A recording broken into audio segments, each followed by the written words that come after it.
my relationship with music started probably before I was talking. I can remember my mother singing to me before she would talk to me. The first sounds I remember were her singing. She was someone, she came from this Irish immigrant family, and I think when they have 13 kids in the family, every one of them's a tenor.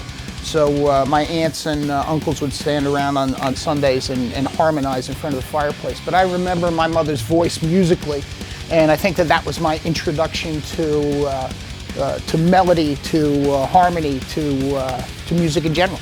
And she's always been supportive of it, and still actually sings to this day. Unbelievable.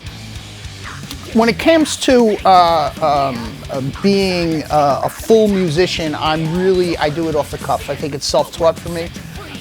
It's obviously something that's in the DNA with regard to what I had said earlier about my mom, but something I was always attracted to with regard to understanding note, to writing songs, to performing those songs.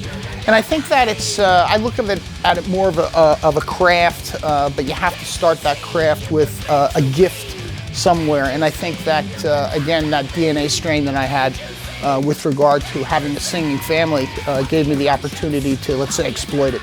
I'm cut from the thrash era, you know, but I think that my likes with regard to music are kind of eclectic. I'm really kind of a rock and roll guy that applies that to the thrash metal genre. But the contemporaries are obviously the people who started the same time I started doing this. And that was one of the great things about thrash, was that there was no rules. They were being created from day to day, and I think the contemporaries that have gone way beyond us, say the Metallicas, or those who stay kind of in the same ballpark as us, whether they be other nuclear bands like Testament or Exodus. These who are the people I would consider contemporaries. But the great thing about it was that having no rules and having them created from day to day gave young guys, when this was coming about, a huge freedom to be able to do whatever the hell you wanted. There was no protocol with regard to this. We were creating it from Monday through Friday and then changing it again over the weekend. So it was kind of cool that to see a bunch of these guys that are still around who were those rule makers back in the 80s.